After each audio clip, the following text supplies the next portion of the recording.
क्या आपने mutual fund का नाम सुना है? यदि सुना है तो कितने साल पहले? 2 साल, 4 साल या 10 साल पहले? लेकिन मैं आपको बता दूं, म्यूचुअल फंड आज से लगभग 200 साल पुराना कॉन्सेप्ट है। जी हाँ दोस्तों, आज हम बात करने वाले हैं म्यूचुअल फंड के बारे में और इसी के साथ साथ हम स्टॉक पिक करने के उन 5 बेसिक मेथड्स के बारे में भी डिस्कस करेंगे जिन्हें लोग अक्सर यूज करते हैं। तो हेलो दोस्तों, स्वागत है आपका हमारे YouTube channel best of stock books में। यहाँ पर हम स्टॉक मार्केट से रिलेटेड बुक्स के इंपॉर्टेंट टॉपिक्स पर डिस्कस करते हैं और ये लर्न टू अर्न बुक का 5वां पार्ट है। यदि आपने इसके पहले पार्ट्स को नहीं देखा है तो ऊपर आई बटन पर क्लिक करके या डिस्क्रिप्शन में दिए हुए लिंक पर क्लिक करके देख सकते हैं। तो आइए शुरू करते हैं। अभी तक इस बुक के माध्यम से पिछले वीडियोस में हमने जो भी सीखा है उससे 2 बात तो क्लियर है। पहला, आपको स्टॉक्स में इन्वेस्ट करना है और दूसरा, आपको लॉन्ग टर्म के लिए इन्वेस्ट करना है। तो अब बात आती है कि आप अपने स्टॉक्स को खुद पिक करेंगे या दूसरों से करवाएंगे। अगर आपको स्टॉक्स में इन्वेस्ट करना है लेकिन ज्यादा टेंशन नहीं लेना है, आपको नंबर्स से नहीं खेलना है, तो आप म्यूचुअल फंड के थ्रू स्टॉक्स में इन्वेस्ट कर सकते हैं। यहाँ पर आपको सिर्फ म्यूचुअल फंड को पैसे देने रहते हैं, जिसके बदले आपको फंड के कुछ शेयर्स मिल जाते हैं। आपके पैसे और आपके जैसे दूसरे लोगों के पैसों को लेकर फंड मैनेजर जो कि मार्केट में एक्सपर्ट होते हैं उन्हें हैंडओवर कर दिया जाता है। एटलीस्ट आपको ये विश्वास रहता है कि आप जिन्हें पैसे दे रहे हैं वो एक्सपर्ट हैं और उनको अच्छे से ये पता है कि स्टॉक्स को कब बाय करना है और कब सेल करना है। एक फंड में कई सारे कंपनीज में एक साथ इन्वेस्टमेंट किया जाता है। जैसे ही आप किसी फंड में साइन अप करते हैं वैसे ही आप कई सारे कंपनीज के ओनर बन जाते हैं, चाहे आपने 500 इन्वेस्ट किया है या 5 लाख। और ये किसी भी एक स्टॉक में इन्वेस्ट करने से ज्यादा सेफ है। म्यूचुअल फंड में आप मंथली या क्वार्टरली बेसिस पर इन्वेस्टमेंट कर सकते हैं। रेगुलर बेसिस पर इन्वेस्टमेंट करने का फायदा ये होता है कि आपको टेंशन लेने की जरूरत नहीं है कि मार्केट कहां जा रहा है या मार्केट कैसा परफॉर्म कर रहा है, क्योंकि आपका स्टॉक्स बेयर मार्केट में भी बाय किया जाता है और बुल मार्केट में भी बाय किया जाता है। समय समय पर आपको डिविडेंड भी मिलता रहता है, जिसे आप जैसे चाहे वैसे यूज कर सकते हैं। चाहे आप उन पैसों से मूवी टिकट खरीद लें या फिर आप उन पैसों को फिर से उसी फंड में इन्वेस्ट कर सकते हैं, जिसे री इन्वेस्टमेंट ऑप्शन कहा जाता है। यदि आपको किसी फंड को गुड बाय बोलना है तो आप कभी भी एग्जिट कर सकते हैं, लेकिन आपको तभी एग्जिट करना है जब कोई बहुत मजबूरी हो। ये आपका आखिरी ऑप्शन होना चाहिए ताकि आपको इस इन्वेस्टमेंट से ज्यादा प्रॉफिट हो सके। म्यूचुअल फंड 1822 में किंग विलियम द्वारा स्टार्ट किया गया था। उस समय म्यूचुअल फंड को स्टॉक ट्रस्ट कहा जाता था। 1929 के क्रैश की वजह से 1936 तक बहुत सारे stock trust out of business हो गए। तो ये बात सबको समझ आ गई कि कोई भी मैनेजर या एक्सपर्ट स्टॉक मार्केट में क्रैश के वक्त आपको प्रोटेक्ट नहीं कर सकता है। चाहे आप खुद इन्वेस्टमेंट कीजिए या फिर किसी मैनेजर या एक्सपर्ट के थ्रू, कोई भी ऐसा पोर्टफोलियो नहीं बना सकता जो क्रैश प्रूफ हो। 1929 के क्रैश के बाद गवर्नमेंट ने लॉ पास किया,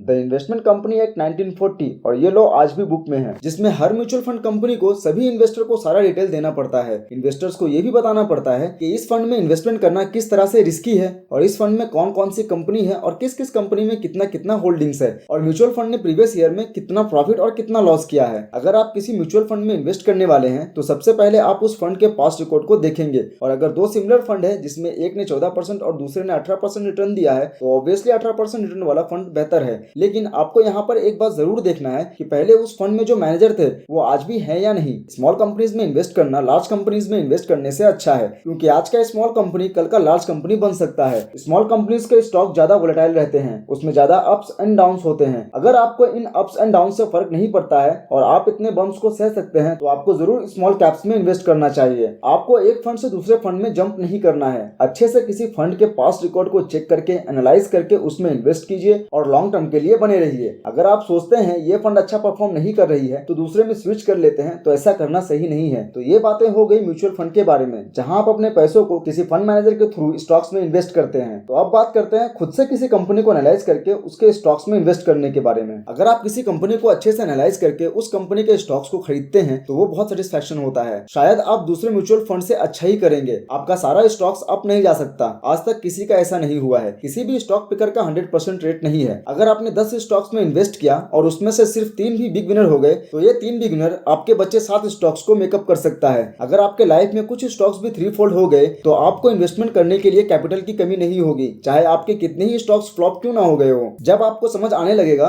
कि कंपनीज किस तरह से ग्रो करती है तो आप अक्सर अच्छे स्टॉक्स को पिक करने लगेंगे और फ्लॉप स्टॉक्स को एग्जिट करने लगेंगे। आपको ये जानकर हैरानी होगी कि बहुत सारे लोग स्टॉक मार्केट के बेसिक्स जानने से पहले ही अपना सारा कैपिटल गवा देते हैं। कई बार तो कुछ लोग अपने लाइफ में कभी भी स्टॉक मार्केट के बारे में नहीं जाना, लेकिन जब रिटायरमेंट का पैसा मिलता है तो आंख बंद करके किसी भी स्टॉक्स में सारे पैसे डालकर लॉस कर लेते हैं। कभी भी इन्वेस्टमेंट करने से पहले ट्रेनिंग की आवश्यकता होती है। अगर आपको कोई ट्रेनिंग नहीं दे रहा है तो आपको खुद से ट्रेन होना है। अभी तो मार्केट में कई सारी बुक्स हैं जिनसे आप बहुत कुछ सीख सकते हैं। ट्रेनिंग के लिए आप इमेजिनरी पोर्टफोलियो बना सकते हैं, जैसे आप अपने नोटबुक में कुछ स्टॉक्स पिक करके उसके प्राइस भी लिख लें और उसे ट्रैक करते रहें कि आपको लॉस हो रहा है या प्रॉफिट। अमेरिका के कई सारे स्कूल्स में इस तरह का गेम कराया जाता है जिसे स्टॉक मार्केट गेम कहते हैं। इस गेम को the securities industry foundation sponsor करती है। 1994-95 में इस गेम को 6 लाख से भी ज्यादा स्टूडेंट्स खेल रहे थे। इस गेम में स्कूल्स के स्टूडेंट्स को टीम बनाकर स्टॉक्स को पिक करना रहता है और सारे टीम मेंबर डिसाइड करते हैं कि कौन सा स्टॉक बाय करना है। गेम कंप्लीट करने में 10 वीक्स लगते थे। जो टीम स्कूल में विनर रहता है वो लोकल स्कूल से कम्पीट करता है, फिर रीजनल और फिर स्टेट लेवल पर भी ये गेम कराया जाता है। ये गेम नॉलेज के लिए तो बहुत मजेदार है, लेकिन इसमें प्रॉब्लम ये है कि 13 या 20 वीक्स में स्टॉक्स में क्या होता है वो लक पर डिपेंड करता है, क्योंकि एक स्टॉक 13 वीक में लूजर हो सकता है लेकिन 3 इयर्स में विनर भी हो सकता है। ठीक उसी तरह एक स्टॉक 13 वीक में विनर और 3 ईयर में लूजर भी हो सकता है। लॉन्ग रन में वही स्टॉक अच्छा करता है जो लॉन्ग रन में कंपनी अच्छा करता है। कंपनी के शेयर प्राइस को फॉलो करने से ज्यादा जरूरी है आप अपने ट्रेनिंग पर अच्छे से ध्यान दें। आप कंपनी के बारे में ज्यादा से ज्यादा जानने की कोशिश करें कि आपने इस कंपनी को क्यों चूज किया है और ऐसा क्या है जो आपको ये कंपनी पसंद है। तो अब बात करते हैं स्टॉक पिक करने के मेथड्स के बारे में। ये वे स्टॉक पिक करने के 5 बेसिक मेथड्स हैं जिन्हें लोग अक्सर यूज करते हैं। तो चलिए इनके बारे में एक एक करके जानते हैं। तो सबसे पहले बात करते हैं डार्ट्स मेथड के बारे में। ये मेथड स्टॉक पिक करने का सबसे आसान मेथड है। इसमें आपको एक डार्ट बोर्ड लेना है और उस पर कई सारे कंपनीज के नाम लिख देना है। फिर दूर से उस डार्ट बोर्ड पर एक एरो मारना है। एरो जिस कंपनी के नाम पर लगेगा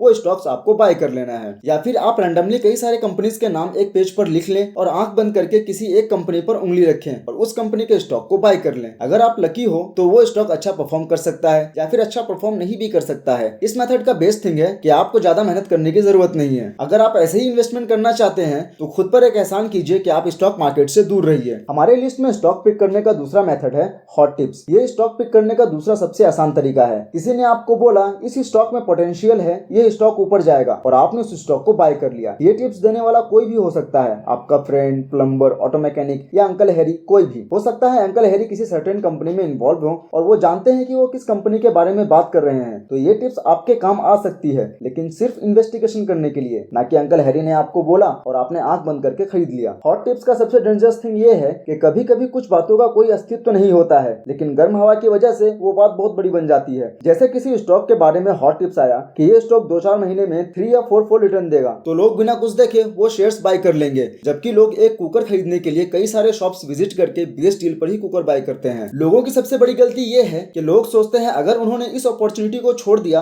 तो 3 या 4 फोल्ड का प्रॉफिट जो कि फ्यूचर में होने वाला था वो लॉस हो जाएगा। लेकिन हकीकत तो ये है कि आप उस स्टॉक में लॉस ही नहीं करते हैं जिस स्टॉक में आपने इन्वेस्ट ही नहीं किया है। आप उस स्टॉक में तभी लॉस कर सकते हैं जब आप उस स्टॉक को बाय करें और वो स्टॉक 3 और 4 फोल्ड होने की बजाय 90% डाउन चला जाए या फिर बैंकक्रप्ट हो जाए। तो अब बात करते हैं एजुकेटेड टिप्स के बारे में। ये टिप्स एक्सपर्ट्स द्वारा मिलती है जो न्यूज चैनल्स या मैगजीन्स में रिलीज होती है। यहाँ आप अकेले नहीं हैं जिनको ये टिप्स मिल रहा है, लाखों लोग वही सुन और देख रहे हैं जो आप देख रहे हैं। हालांकि अगर आपको टिप्स लेना ही है तो एक्सपर्ट्स के टिप्स अंकल हैरी के टिप्स से बेटर ही है, क्योंकि एक्सपर्ट्स काफी रिसर्च और एनालिसिस करके ही टिप्स देते हैं। लेकिन इसमें प्रॉब्लम ये है कि अगर कुछ दिनों बाद एक्सपर्ट ने अपना मन बदल लिया तो आपको पता ही नहीं चलेगा। आप तो बस उस एक्सपर्ट के भरोसे अपने स्टॉक्स में बने रहेंगे। अगर उस एक्सपर्ट ने दोबारा टीवी पर आकर बोल भी दिया कि उस स्टॉक में कुछ प्रॉब्लम्स है, उसे सेल करना चाहिए, और आपने उस एपिसोड को मिस कर दिया तो आपको लॉस भी हो सकता है। हमारे लिस्ट में चौथा मेथड है the brokers buy list. Full service वाले स्टॉक ब्रोकर आपको रिकमेंडेशन या एडवाइस देने में शर्म नहीं करते हैं। अक्सर ये रिकमेंडेशन स्टॉक ब्रोकर के खुद के दिमाग से नहीं आता है। ये रिकमेंडेशंस हेड ऑफिस में काम करने वाले रिसर्च एनालिस्ट से आते हैं। ये एनालिस्ट कंपनीज के अफेयर्स में वेल ट्रेंड होते हैं। ये बाय और सेल के सिग्नल्स देते हैं, वो भी प्रूफ के साथ, और ब्रोकर्स एनालिस्ट से बाय सिग्नल लेकर स्टॉक को बाय लिस्ट में डाल देते हैं। आप ब्रोकर के लिस्ट से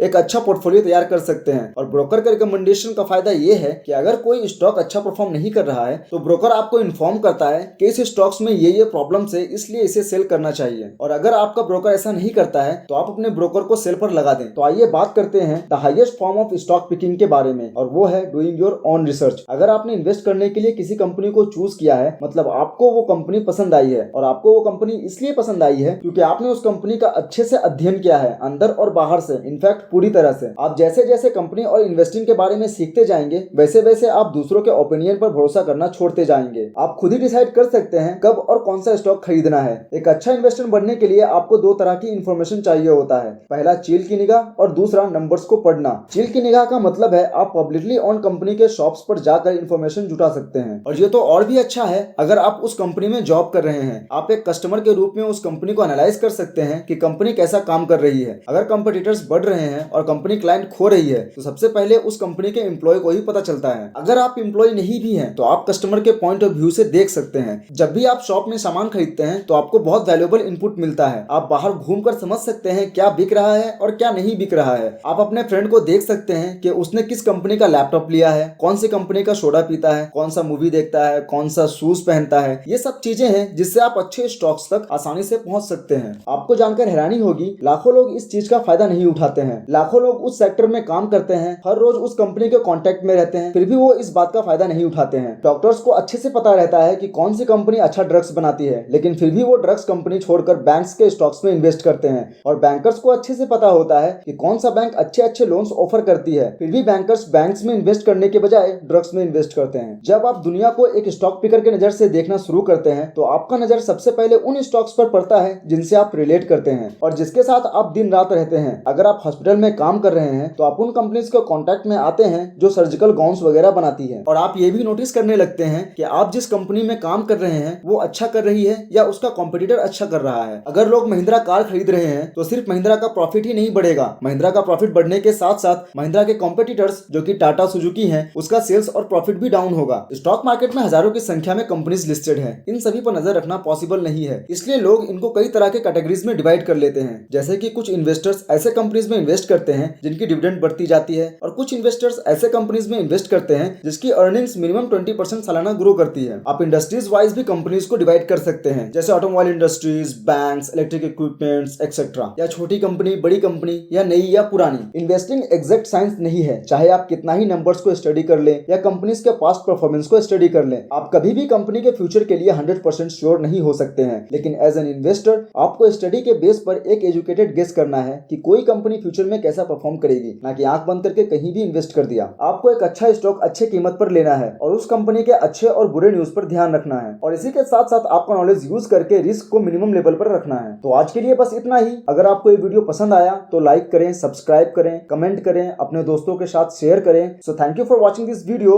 मिलते हैं अगले वीडियो में, तब तक के लिए गुड बाय।